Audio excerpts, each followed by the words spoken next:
Hello everyone, welcome you all in my YouTube channel unique aviation.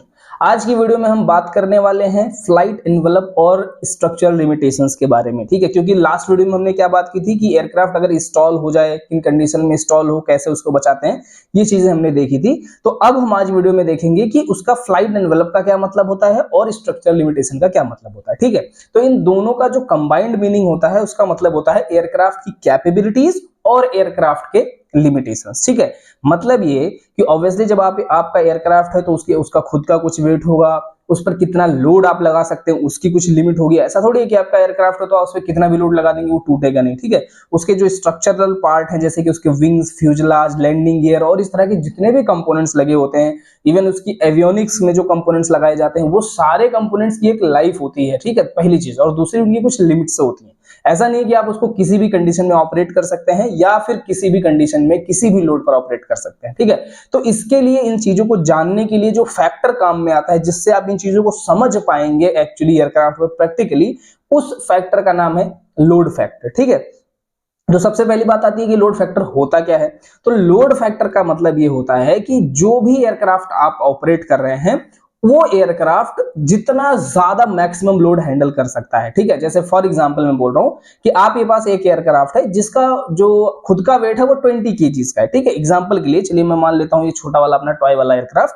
तो मान लीजिए ये टॉय वाला एयरक्राफ्ट आपके पास है और इसका जो वेट है वो 20 केजी है। ठीक है, लेकिन इसको ऐसा डिजाइन किया गया है कि ये 100 केजी का वेट जो है वो सस्टेन कर सकता है। 100 केजी का लोड अगर इस पर लग जाए तो ये सस्टेन कर सकता है। तो इसका जो रेशियो होता है यानी मैक्सिमम वेट डिवाइडेड बाय जो ग्रॉस वेट है आपके एयरक्राफ्ट का, इसको बोलते हैं लोड फैक्टर। सो अगर हम इस एग्जांपल के साथ चले तो 100 डिवाइडेड बाय 20 मतलब कि 5। ठीक है, तो यानी इस एयरक्राफ्ट पर जो लोड फैक्टर है वो 5 का है। ठीक है, अब ये लोड फैक्टर जो है हमेशा हम मेजर करते हैं जीज में। जी मतलब कि ग्रेविटी फोर्स में, यानी अगर आपका एयरक्राफ्ट जितना वेट उतना ही हैंडल कर पाता है, उतना ही लोड सस्टेन कर पाएगा। मान लो 20 केजी का है, 20 केजी सस्टेन कर पाएगा, तो इसको बोलेंगे 1:1, यानी एक इसका ग्रेविटी फैक्टर जो है, सॉरी इसका जो लोड फैक्टर है 1 है, यानी 1G।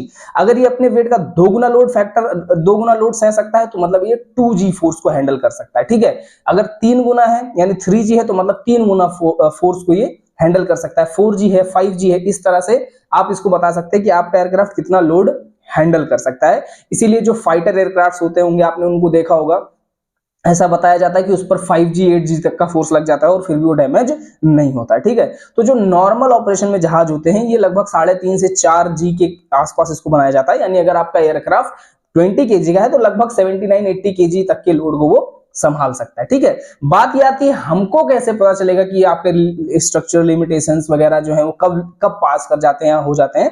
तो देखिए, मान लीजिए आपका एयरक्राफ्ट है, उसका कुछ वेट है, उसमें कुछ पैसेंजर्स है, उसमें कुछ कार्गो है। ठीक है, अब जब एयरक्राफ्ट लैंड होने के लिए आता है तो जमीन पर आकर के अगर बहुत तेजी से लैंड करता है, बहुत तेजी से इस पे झटका लगता है, तो हम उसको बोलते हैं हार्ड लैंडिंग। ठीक है, अब जब वो झटका मारेगा, जब वो आके जमीन पे पटकेगा तो कितना तेज पटकेगा ये डिपेंड करता है। अगर वो आपके जो लोड फैक्टर है उससे बहुत ज्यादा हाई है, जो नॉर्मल है आपके एयरक्राफ्ट का, तो ऐसी कंडीशंस में आप एयरक्राफ्ट दोबारा ऑपरेट नहीं कर सकते। इसी तरह से अगर वो नॉर्मल रेंज में है, जितना कि अप्रूव किया गया, तो कोई प्रॉब्लम नहीं, आप एयरक्राफ्ट को दोबारा भी फ्लाई कर सकते हैं। उसके लिए इंस्पेक्शन नीडेड होता है अगर आपके एयरक्राफ्ट पर हार्ड लैंडिंग हुई है। इसी तरह से मान लीजिए एयरक्राफ्ट जब टेक ऑफ कर रहा है तो उस टाइम पर हाई पुल अप कर दिया, बहुत जोर से एयरक्राफ्ट को ऊपर लेके गया। ठीक है, जैसे आप फाइटर जेट्स में देते हैं, तो अगर उस कंडीशन में लेकर के जाते हैं तो उस टाइम पर भी क्या होता है, आपके एयरक्राफ्ट की बॉडी है ना, तो जैसे आप फॉर एग्जाम्पल आप हो, आप अगर चलते चलते जोर से कूदते हो तो आप बहुत दम लगाते हो तब ना ऊपर जाते हो। इसी तरह से एयरक्राफ्ट भी बहुत सारा दम लगाना पड़ेगा।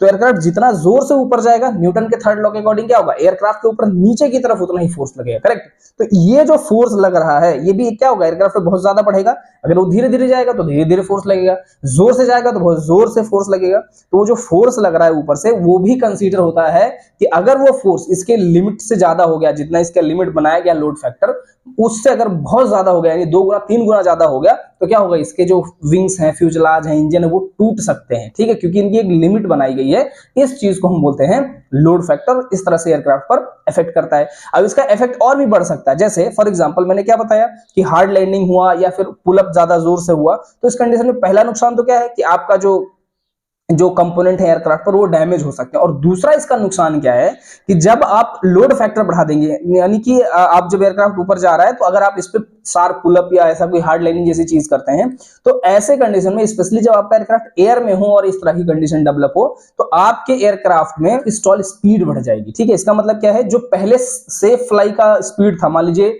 200 किलोमीटर पर आवर पर एयरक्राफ्ट सस्टेन कर रहा था, बट अगर इस पर बहुत ज्यादा लोड बढ़ जाएगा तो इसकी स्टॉल स्पीड भी बढ़ जाएगी। यानी अगर आप 200 पर चलाएंगे तो क्या होगा, ये नीचे आ जाएगा, ये सस्टेन नहीं कर पाएगा, क्योंकि इस पर लोड ज्यादा है, इसलिए इसकी स्पीड भी ज्यादा होनी चाहिए ताकि एयर में सस्टेन कर सके। ठीक है, तो ऐसे एक्सीडेंट इंसिडेंट्स पास्ट में हुए हैं, इसलिए ये जानना बहुत ज्यादा जरूरी है। ठीक है, तो इस वीडियो में इतना ही। अगर आपको वीडियो पसंद आई हो तो प्लीज वीडियो को लाइक कर दीजिए, बहुत सारे लोगों को शेयर कर दीजिए, और अगर आप चैनल पर पहली बार आए हैं तो सब्सक्राइब भी जरूर कर दीजिए। Thank you.